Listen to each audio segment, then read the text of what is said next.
हाँ दीदी, तो आज हम लोगों का सेकंड क्लास है। किसका? वही एनालिसिस वाले का। और एनालिसिस में हम लोग क्या पढ़ने वाले हैं अब आज? Common size statement. भैया कॉमन साइज स्टेटमेंट क्या है? कॉमन साइज स्टेटमेंट जो भी कुछ है ये हम लोग दीदी पढ़ेंगे या समझेंगे इसका फॉर्मेट बनाने के बाद में। सीधा फॉर्मेट, यस, सीधा फॉर्मेट बनाते हैं चलो। और आपको पता है फॉर्मेट कैसा बनाएगा? पूरा तो हम कॉपी पेस्ट करने नहीं वाला। सबसे पहले दीदी हम लोग करने वाले हैं फॉर्मेट का तैयारी बैलेंस शीट को लेकर।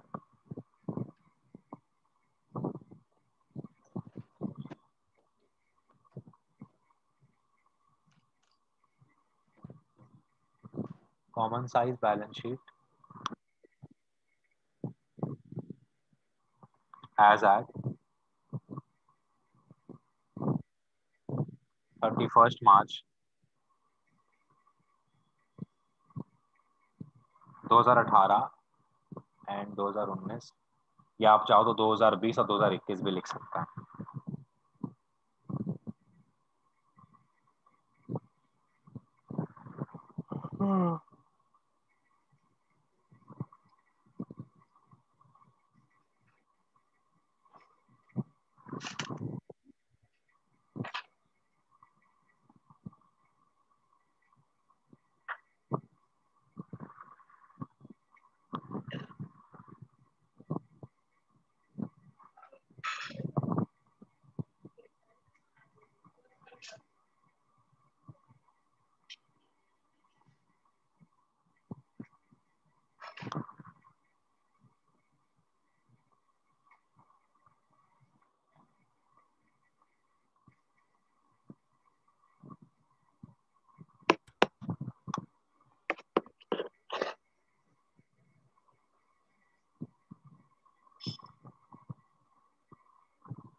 एब्सोल्यूट अमाउंट, उसको फिगर्स भी लिखते हैं बहुत लोग, एब्सोल्यूट अमाउंट्स। और यहाँ पर हम लोग लिखेंगे वही जैसे पहले लिखते थे, प्रीवियस ईयर का पहले और करंट ईयर का बाद में। फिर क्या है भैया? Percentage of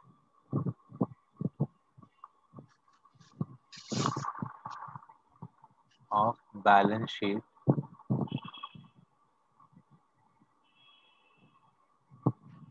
total.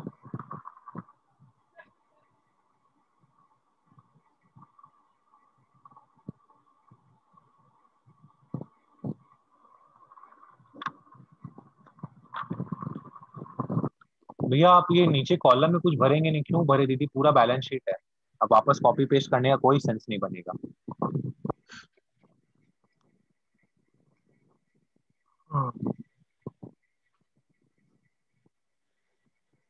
ये फॉर्मेट जो भी वीडियो देख रहा है उसको कॉपी कर लो एक बार, फिर हम एक्सप्लेन कर देगा। दीदी कॉपी कर लिए? अच्छा भैया, आप जब कंपैरेटिव स्टेटमेंट कराया तब आप क्या करवाया था? जरा देखो, समझो।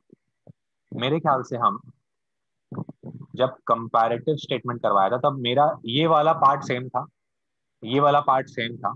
हम लोग 4 कॉलम जरूर बनवाए थे, और यहाँ पर हम लोग प्रीवियस ईयर करंट ईयर जरूर लिख पाए थे।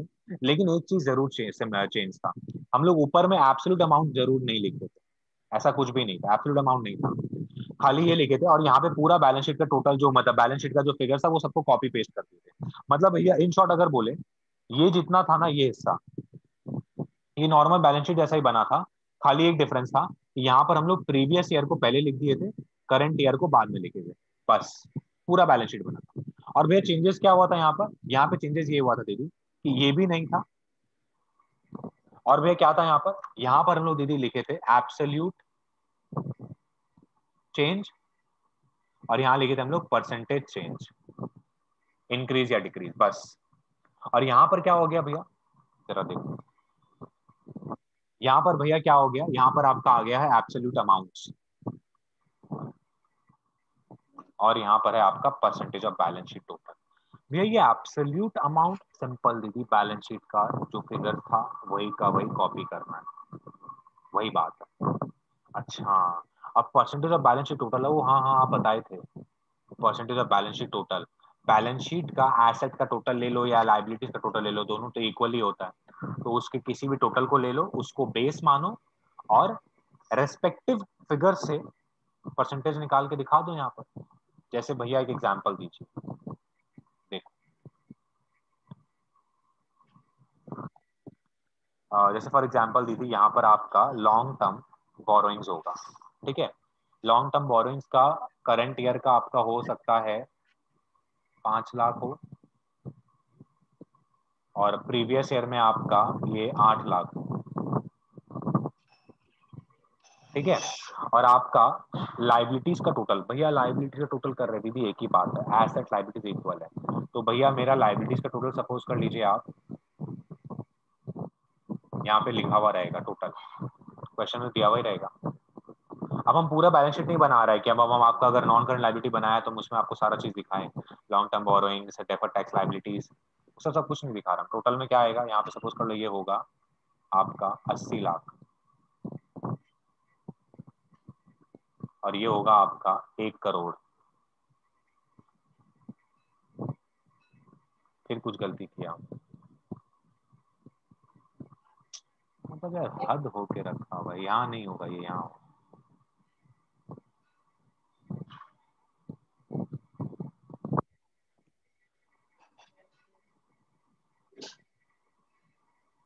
100,000, 10,000 लाख, 10 लाख,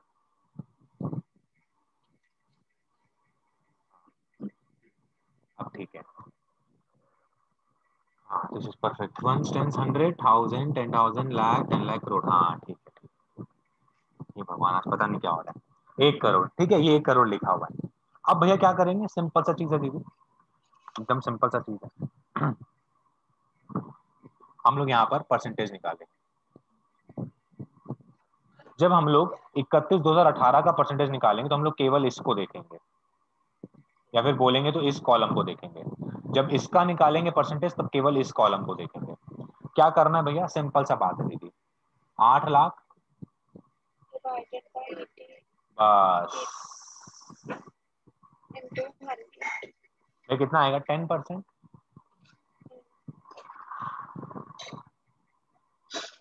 10% लिखना है। और भैया इसका कितना आ जाएगा, 5 लाख डिवाइडेड बाई 1 करोड़, भैया ये मेरे ख्याल से हो जाएगा 5% ना, हाँ।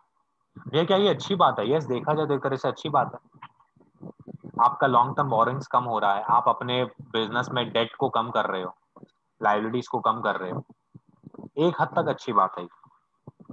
हाँ सही सही है, सही है। अच्छा भैया एक चीज और बताइए ना, हम लोग सबका कर लेंगे, फिर भैया इस टोटल का भी करना है क्या, टोटल का दीदी आप लर्न कर लो, लर्न कर ले मतलब 100 आएगा इसका और 100 आएगा इसका।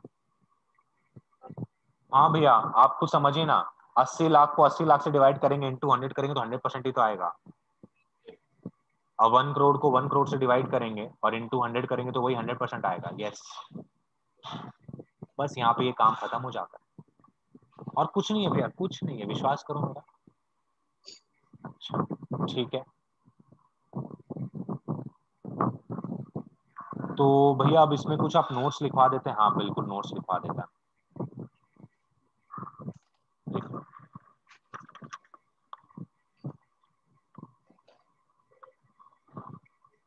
इन absolute amount column we record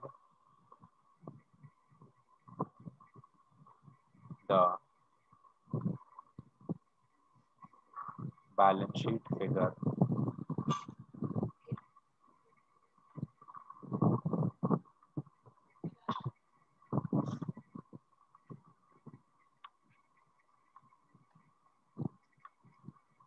ठीक है। फिर क्या था, in absolute amount columns we record the balance sheet figure. अब क्या है, percentage of balance sheet total.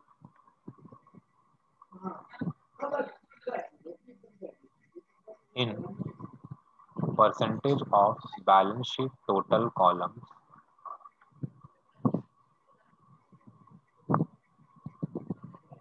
we find the percentage of every line item of balance sheet to balance sheet total। दीदी line item पता है क्या होता है? वो हर एक आइटम जो हम लोग लिखते हैं ना, सब लाइन आइटम, जैसे share holders fund, reserve and surplus, money received against share warrant, share election money, pending allotment, long term borrowing, सब के सब लाइन आइटम्स है। तो हम वही लिखा, in percentage of balance sheet total column we find the percentage of every line item of balance sheet to balance sheet total.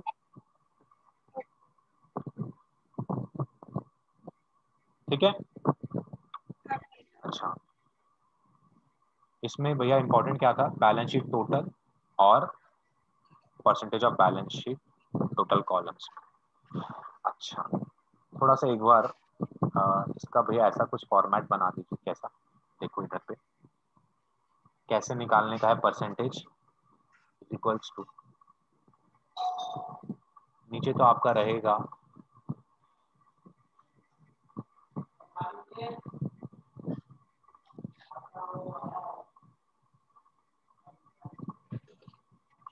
ऊपर में भैया क्या रहेगा, लाइन आइटम।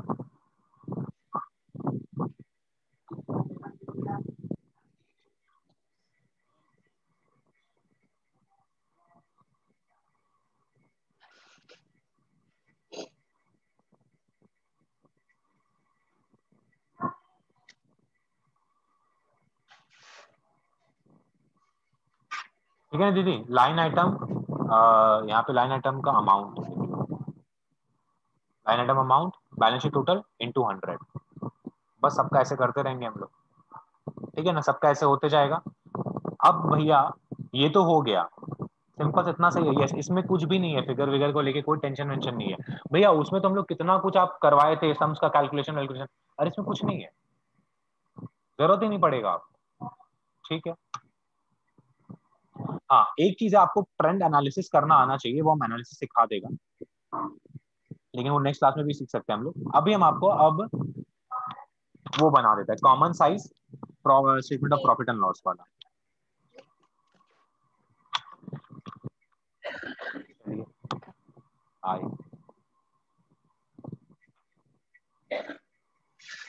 हेडिंग लिख लेते हैं इस बार, common size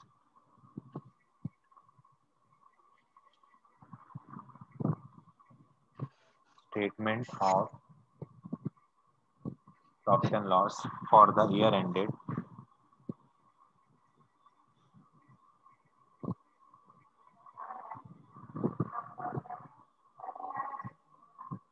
31st March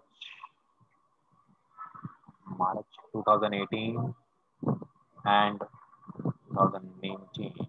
Okay.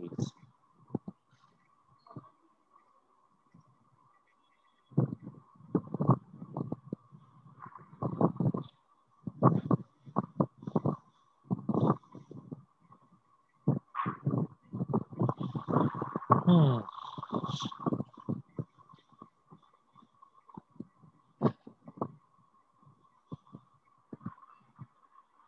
We are same format. Yes. Copy paste.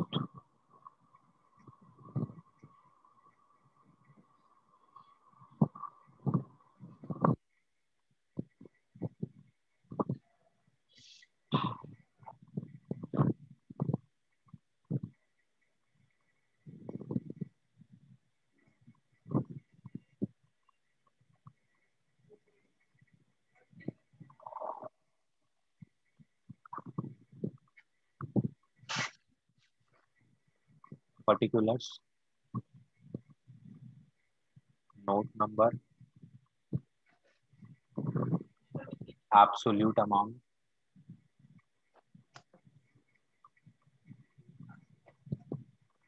वही डेट्स अपने लिख लेते हैं।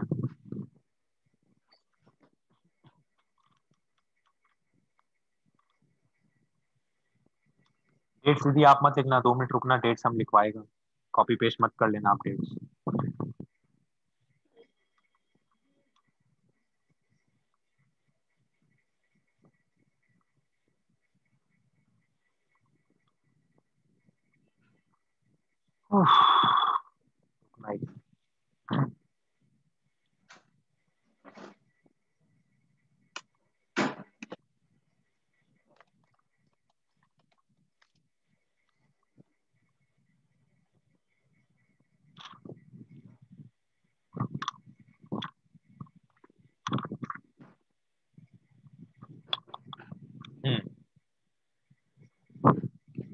यहाँ पर लिखो आप ऐसे,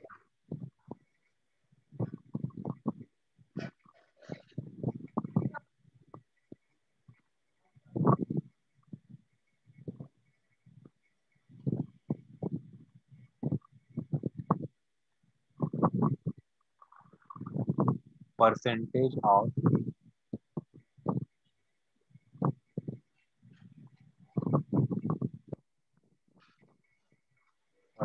ऑफ रेवेन्यू फ्रॉम ऑपरेशन।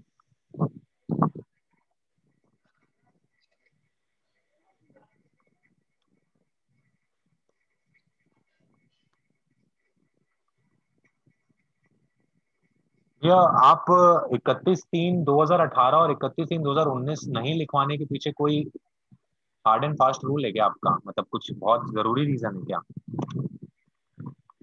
ऐसे दीदी देखो कोई खास बात नहीं है, लेकिन मेन पर्पस यही था कि बैलेंस शीट जो होता है ना दीदी, वो एज एट के हिसाब से बनता है, और जो पीएनएल होता है दीदी वो फॉर द ईयर एंडेड के हिसाब से बनाया जाता है। तो वही हम आप लोग का बुक भी चेक कर रहा था, तब हमको समझ में भी आया कि हाँ यार ये तो बहुत इंपॉर्टेंट पॉइंट है देखा जाए तो, कि बैलेंस शीट में तो हम लोग एज एट के हिसाब से बनाते, तो हम लोग 31/3/2018 लिख सकते हैं, लेकिन जब हम लोग पीएनएल का देख रहे हैं तो पीएनएल तो एक टाइम फ्रेम के लिए होता है ना, तो टाइम फ्रेम के लिए हम लोग वही चीज करेंगे, ठीक है। अच्छा, वैसे दीदी एक बार आप ना यहाँ पर आना ना, कंपैरेटिव स्टेटमेंट का जहाँ पर हम आपको करवाया था, याद है कंपैरेटिव स्टेटमेंट का पीएनएल, यहाँ पर भी दीदी आप ना थोड़ा सा इसमें ये चेंज कर लो, एक मिनट।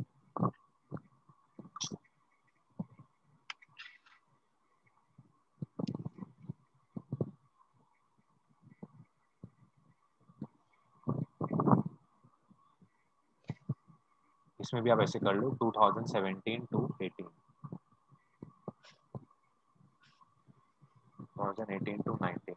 भैया अगर लिख भी देंगे एग्जाम में मार्क्स कटेगा, बिल्कुल कट सकता है, क्योंकि इसमें और है कहाँ पे मार्क्स, और ये लोग क्या चीज पे मार्क्स काटेगा। सिंपल सी चीज है भैया, अगर बैलेंस शीट है तो 31/3/2018 लास्ट डेट लिख देना है, लेकिन अगर पीएनएल वाला चीज आ रहा है तो भैया हम लोग को वो टाइम फ्रेम दिखाना पड़ेगा, कहाँ से कहाँ तक, क्योंकि एक साल के लिए ही होता है पीएनएल, तो इसीलिए हम लोग इसको बोलते हैं फाइनेंशियल परफॉर्मेंस, और बैलेंस शीट को बोलते हैं फाइनेंशियल पोजीशन बताता है, ठीक है ना। तो ये बात ध्यान में रखना, अच्छा हुआ अभी नोट कर लिया, नहीं तो ये ऐसे कैसे ही रह जाता। ओके ओके, इसको थोड़ा सा हम लोग ना हाईलाइट कर लेते हैं, ये बात ध्यान में रखने का। ठीक है दीदी, ये आपको समझ में आया रेवेन्यू फ्रॉम ऑपरेशन अब कैसे निकालना है अपने को? हाँ भैया। ओके, चलो अभी हम इसमें ज्यादा दीदी डिस्कशन नहीं करेगा, हम सीधा आपको तो प्रैक्टिकल क्वेश्चन दिखाता है ये लोग कैसे किए, कुछ भी अचंभा वाला नहीं है। कहाँ गया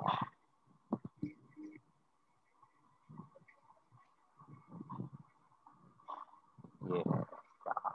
हाँ,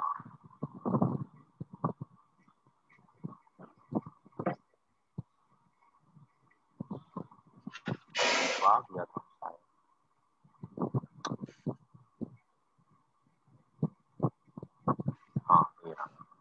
ये देखो दीदी, एक क्वेश्चन है, हम लोग को इसमें दीदी कॉमन साइज बैलेंस शीट बनाना है। अब आपको सिर्फ मेरे को इतना बताना है कि ये सारे आइटम्स कहाँ कहाँ जाते हैं। इक्विटी शेयर कैपिटल कहाँ जाता है?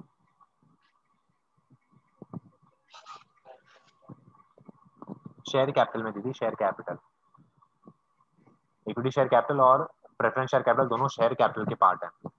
आपको आपको कभी पढ़ा हुआ है equity share capital preference share capital क्या होता है? थ्योरी वोरी में नहीं आया क्या दीदी? ये दोनों का दोनों शेयर कैपिटल का टाइप है। शेयर कैपिटल को दो हिस्सों में डिवाइड करते हैं, इक्विटी शेयर कैपिटल और preference share capital. Preference share capital word से आप इतना समझ सकते हैं कि इन लोगों को इक्विटी शेयर के मुकाबले थोड़ा प्रेफरेंस ज्यादा मिलता है। बस भैया डिटेल में कब पढ़ेंगे? डिटेल में दीदी जब हम लोग इश्यू ऑफ शेयर चैप्टर पढ़ने जाएंगे तब we will discuss in detail. अभी सिर्फ इतना समझना है कि इक्विटी शेयर कैपिटल कहाँ पर आता है भैया? शेयर कैपिटल में। और शेयर कैपिटल आपको पता है कहाँ पर आता है भैया? पता है, शेयर कैपिटल तो आपका शेयर होल्डर्स फंड में आता है। Yes, reserve surplus share holders fund में आता है। नॉन करंट लायबिलिटीज अलग से दिया हुआ है, कुछ भी नहीं करना है। करंट लायबिलिटीज दिया हुआ है, कुछ नहीं करना। तो भैया इन सब का टोटल करेंगे तो क्या आएगा? आपका बैलेंस शीट का टोटल। और इन सब का टोटल करेंगे तो आएगा एसेट्स का टोटल। अच्छा, देखिए तो भैया ऐसा है क्या कुछ? देख लो, ये देख लो, ठीक है भैया। इसके लिए नोट बनाया, हाँ नोट तो बनाना ही पड़ेगा। शेयर कैपिटल में थोड़ी ना आप ऐसे प्लस प्लस करके दिखाएगा। ये देखो नोट ये लोग बनाया, ये रहा, equity share capital plus preference share capital.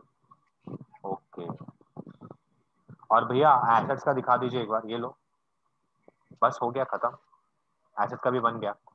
अच्छा तो भैया यहाँ पर हम लोग को एब्सोल्यूट अमाउंट्स तो मिल गया, अब percentage of balance sheet total कैसे निकलेगा? देखो 18 डिवाइडेड बाई 40, 4 डिवाइडेड बाई 40, 10%, हाँ आता ही है। सबका ऐसे ही निकाला गया, और देखो इन सबका 100 रहेगा ही। सिंपल है। हाँ भैया। अच्छा, और ये देखो ये तो और अच्छा है, 28 डिवाइडेड बाई 40, 12 डिवाइडेड बाई 40, आ गया, काम खत्म। भैया कुछ आप इससे एनालिसिस करवा पाएगा इतना सा डिटेल से? हाँ थोड़ा बहुत एनालिसिस तो हो ही सकता है। देखो ज्यादा तो डिफरेंस नहीं आ रहा है, मतलब अगर हम लोग बोले तो कंपनी प्रीवियस और करंट ईयर में कुछ ज्यादा बदलाव नहीं लेकर आया, लेकिन हाँ इतना हम लोग जरूर बोल सकते हैं कि नॉन करंट एसेट थोड़ा सा बढ़ा है। बढ़ा नहीं, सॉरी घटा है मेरे ख्याल से। ये करंट ईयर तो ये है ना, और ये है करंट ईयर 2019, और 2018 प्रीवियस ईयर है। तो जरा इधर देखो,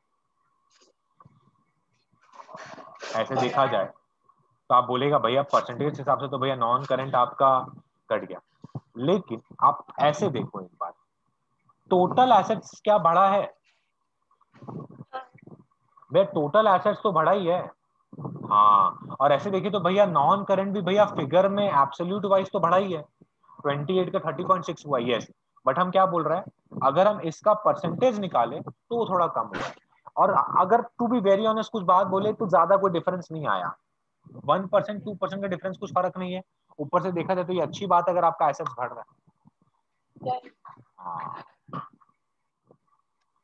भैया लाइबिलिटीज में कुछ बताइए। देखो शेयर कैपिटल तो आपका सेम रखा है ये लोग, कोई दिक्कत नहीं है। और रिजर्व एंड सरप्लस बढ़ा है, रिजर्व एंड सरप्लस बढ़ना मतलब प्रॉफिट बढ़ना, एंड प्रॉफिट बढ़ना is a good sign, it is very good. Absolute figure में भी बढ़ा है और परसेंटेज के हिसाब से भी बढ़ाया ही है, 12% किया, 12% वेरी गुड, अच्छा फिगर है। भैया नॉन करंट लाइबिलिटी भी बढ़ाया, ज्यादा नहीं बढ़ाया। और नॉन करंट लाइबिलिटी अगर थोड़ा सा बढ़ा भी है तो देखा जाए तो एब्सोल्यूट फिगर में बढ़ा है, लेकिन परसेंटेज के हिसाब से तो घटा ही है। तो हम लोग को मेन क्या देखना है एनालिसिस के लिए? हम लोग को यही चेक करना है। हाँ सही बात है भैया, बस वही चीज है इसमें देखने के लिए। करंट लाइबिलिटी देखो बढ़ा दिया, क्योंकि मैं आपको बोला था करंट लाइबिलिटी कभी कभी बढ़ना is a good sign, not always. क्योंकि अगर आप किसी का पेमेंट करने में थोड़ा लेट करता है तो ये अच्छा बात है, आप अपने पास पैसा रख के रखा है। लेकिन आप ऐसा नहीं कि आप एकदम ईविल बन जाएगा, आप एकदम पूरा पैसा एकदम देगा ही नहीं, रोक के रख लेगा, नीरव मोदी बन जाएंगे, वैसा नहीं करने का, वो खराब है।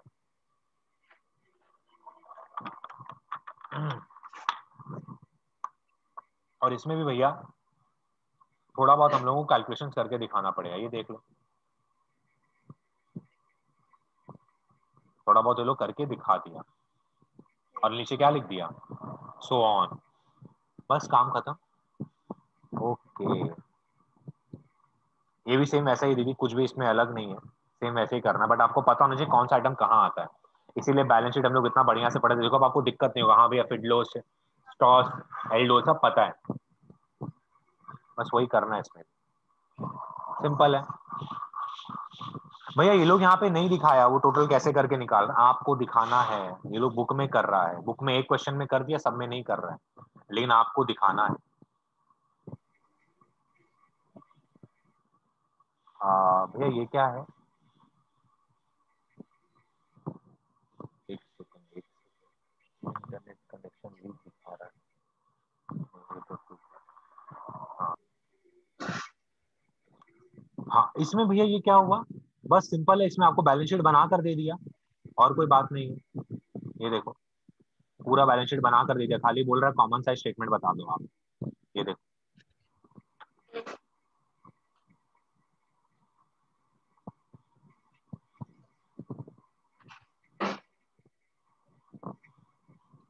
भैया ये देखिए जरा आप, ये कैसे किया है, अच्छा। कैसे क्या किया जरा देखो आप, दो कंपनी का कंपैरिजन कर रहा है। अच्छा भैया एग्जाम में ये आ सकता है, यस, इम्पोर्टेंट, आपके बुक में है क्या, चेक करो तो।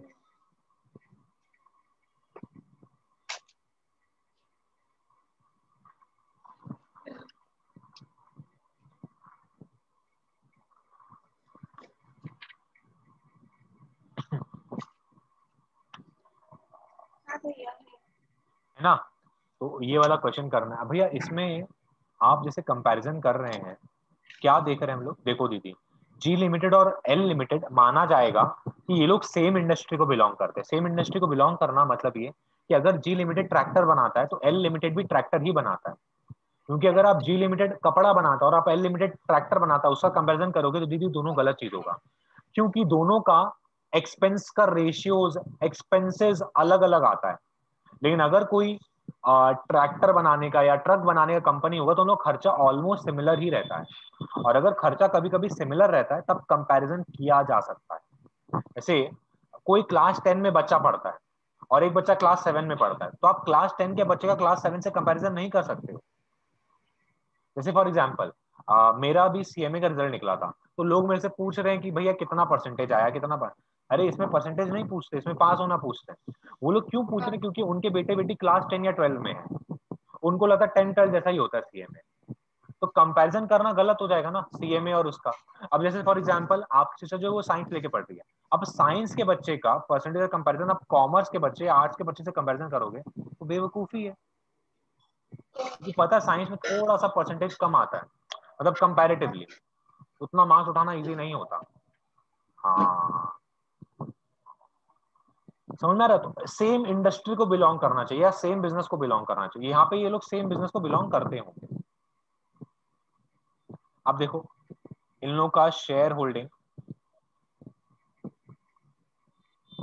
ऐसा है, लेकिन मेन शेयर होल्डिंग चेक नहीं करेंगे हम लोग, और भी बहुत कुछ चेक करेंगे, सब कुछ आया इन लोगों का। अब देखो क्या मांग रहे हैं यहाँ पे, following differences may be observed in the financial position of both the companies on the basis of above common size balance sheet of G Limited and L Limited। जरा देखो short term financial position of L limited, short term भैया किससे पता चलता है, simple सा बात है, करंट लाइबिलिटी। देखा जाए तो इनका ज्यादा है इनका कम है। अच्छा अब जरा देखते हैं एक बार, देखो current liabilities of L Limited are 6.67% of total funds invested, whereas proportion of current assets in these funds is 46.67। देखो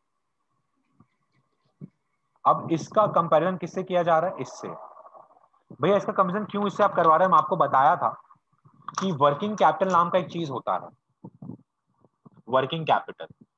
वर्किंग कैपिटल का मतलब ये होता है कि आपके बिजनेस में पैसा को रन कर, मतलब बिजनेस को रन करने के लिए जो रनिंग एक्सपेंडिचर होता है, क्या उतना पैसा है कि नहीं है।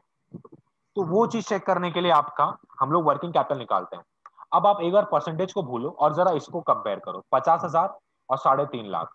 भैया 3.5 लाख माइनस 50,000 कितना आया, 3 लाख आया। तो 3 लाख आपका वर्किंग कैपिटल है।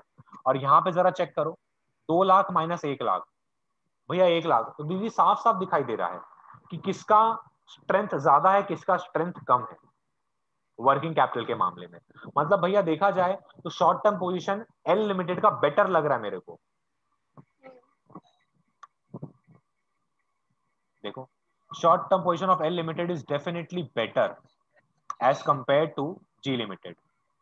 और फिर लोग यहाँ पे वही किया है आपका, 6.67% एल लिमिटेड का करंट लाइबिलिटी है और 46.67 इन लोगों का करंट एसेट्स है। On the other hand G limited कितना 16.67 है और इन लोगों का 33.33 है। The trade payables are more secured। भैया what does this mean कि trade payables are more secured? समझाता है, जरा देखो। अब देखो दीदी, आपको हम बताया था ना कि हम लोग जो फाइनेंशियल स्टेटमेंट्स बनाते हैं वो हम लोग पब्लिकली इशू करते हैं, और पब्लिकली नहीं भी करते अगर प्राइवेट लिमिटेड है तो कम से कम हम लोग हमारे जो क्रेडिटर्स होते हैं उन लोगों को तो बताते ही हैं कि हमारा भैया ऐसा ऐसा फाइनेंशियल्स है। हम लोग अपना वेबसाइट में अपलोड करके रखते हैं, यस भैया करके रखना पड़ता है। तो अब दीदी ऐसा होता है कि ट्रेड पेबल्स ना आपके फाइनेंशियल को देख के समझ पाएगा, अरे हाँ यार इन लोगों का तो अच्छा है, ये लोग पेमेंट कर पाएंगे, ये लोग के पास अच्छा वर्किंग कैपिटल है। वर्किंग कैपिटल का होने का मतलब सिंपल यही है कि ये लोग हम लोगों को जल्दी से जल्दी पैसा का पेमेंट कर पाएंगे। अब इन लोगों का साफ साफ देखने मिल रहा है कि 2 लाख का तो इन लोगों का करंट एसेट ही है और 1 लाख का हम लोग का लाइबिलिटी है, तो ये लोग तो कहाँ से कर पाएगा, थोड़ा तो बड़ा दिक्कत लग रहा है। अच्छा भैया अगर ऐसा होता, अगर करंट लाइबिलिटी 11 लाख होता, तब तो दीदी बहुत ही कंडीशन खराब है, खत्म केस है इन लोगों का, मतलब पैसा है ही नहीं। इसको हम बोलता है लिक्विडिटी क्रंच हो जाएगा इन लोगों के। लिक्विडिटी का मतलब होता है ये लोग पानी के जैसे अपने बिजनेस को फ्लो नहीं करवा पाएंगे। वर्किंग कैपिटल अच्छा रखना स्मूथली रन करने को हेल्प करता है बिजनेस में, वर्किंग कैपिटल। तो भैया सिंपली समझ में आ रहा है कि एल लिमिटेड के पास में फंड्स अच्छा खासा है, जिससे कि वो लोग हमारा शॉर्ट टर्म लाइबिलिटीज का पेमेंट कर पाएगा। शॉर्ट टर्म लाइबिलिटीज जैसे क्या, करंट लाइबिलिटीज, उसका पेमेंट कर पाएगा।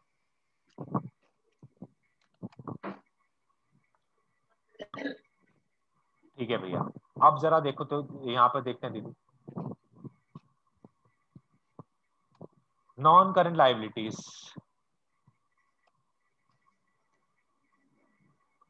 भैया नॉन करंट लाइबिलिटी का कंपैरिजन किससे होता है दीदी, दो चीजों से होता है। आपको हम शायद पढ़ाते पढ़ाते दो रेशियो का नाम लिया था, डेट टू इक्विटी रेशियो, और एक बार हम और बोला था आपको debt to total assets ratio.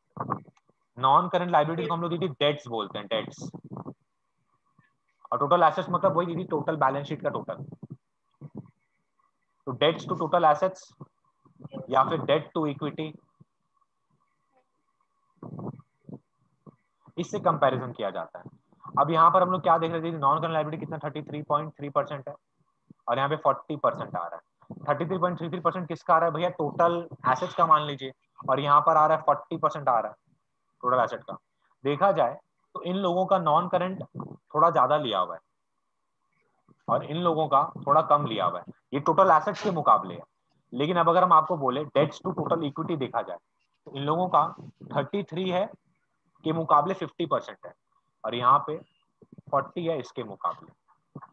भैया ये सिंपली क्या समझ में आ रहा है मेरे को, कौन ज्यादा बेटर ऑफ है।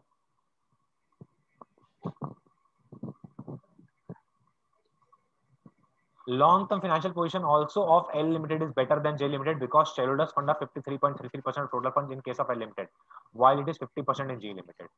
भैया इसका मतलब मेरे को नहीं समझ में, ये लोग तो खाली लिख दिया। इसका सिंपली मतलब दीदी ये है, ओनरशिप ज्यादा हम लोगों के पास में है।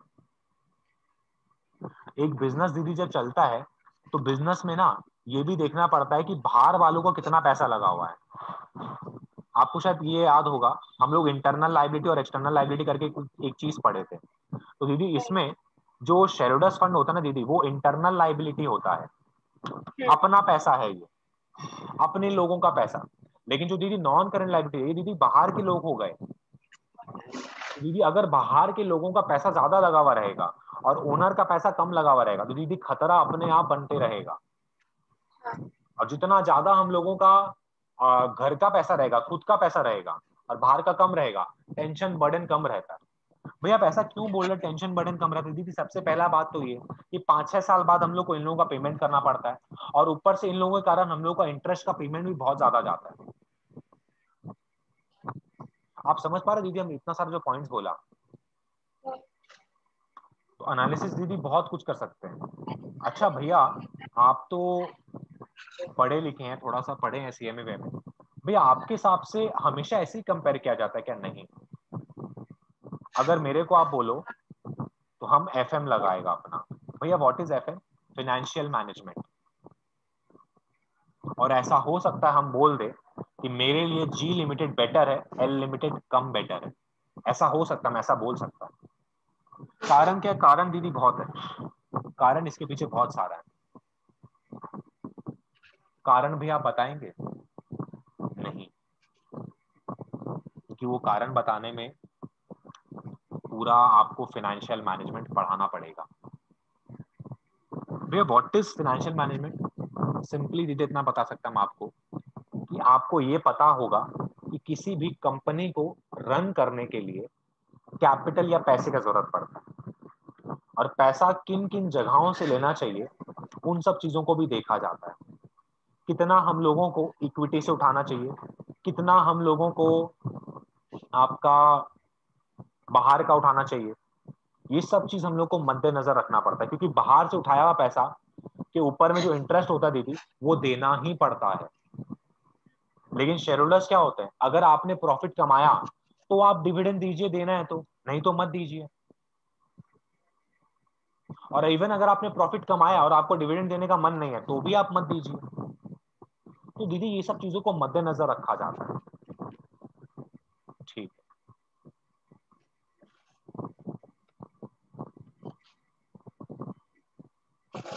और तीसरा क्या है?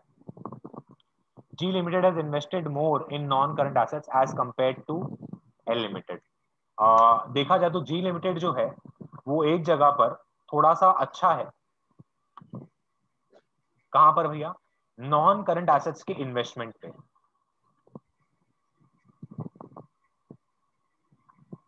नॉन करंट एसेट्स का इन लोगों का इन्वेस्टमेंट दीदी थोड़ा अच्छा है कंपेयर टू इन लोगों से। भैया नॉन करंट एसेट्स का अगर इन्वेस्टमेंट थोड़ा ज्यादा रहता है कंपेयर टू अगर किसी दूसरे कंपनी से, भैया इसमें फायदा क्या है उस कंपनी का? इसका दीदी फायदा ये है कि ये लोग अपना लॉन्ग टर्म लोन्स का पेमेंट तो जरूर कर पाएगा, क्योंकि एसेट्स है इनके पास। अगर कल को अगर बिजनेस बंद होने की कगार पर भी आएगा, तो ये लोग अपने नॉन करंट एसेट्स को बेच पाएंगे और बेचकर अपना पैसा चुका पाएंगे। तो नॉन करंट एसेट्स ज्यादा होना भी इज गुड थिंग। इन्वेस्टमेंट करके रखें, ठीक है, अच्छी बात है। बट हाँ एक बात और है, आपके पास नॉन करंट एसेट्स अगर ज्यादा है तो आप वैसे यूटिलाइज भी करो, आप अपना सेल्स भी बढ़ाओ। हाँ, अब जरा इसको पढ़ लो। अब आप गुस्सा भी हो सकता है।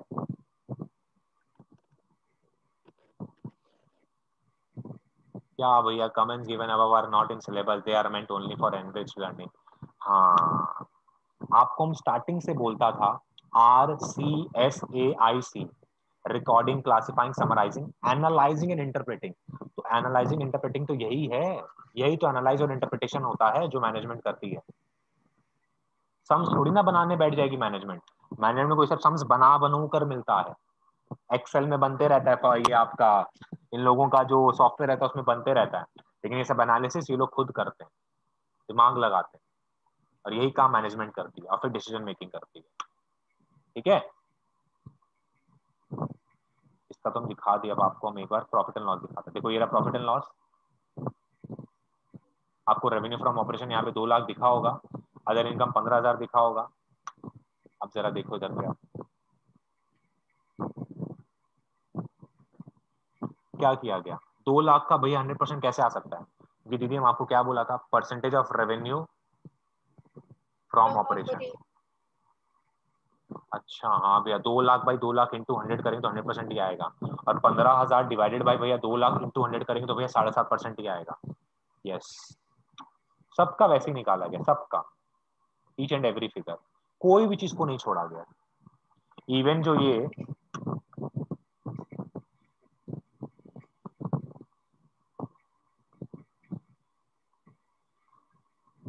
40,000 है, वो भी वैसे ही निकाला गया।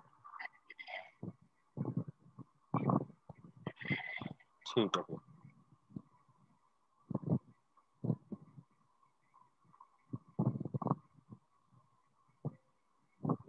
बैटरी खत्म होने वाला। अच्छा भैया ये 60,000 का 30% कैसे आया, देख लो। 60K divided by 2 lakh into 100 करेंगे,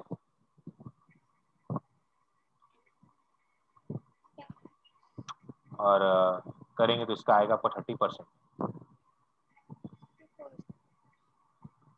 भैया आप बोले टैक्स भी वैसे, अच्छा नहीं वही उसका तो किए दीदी, परसेंट। आपको दीदी 18% लग रहा होगा या 12% लग रहा होगा।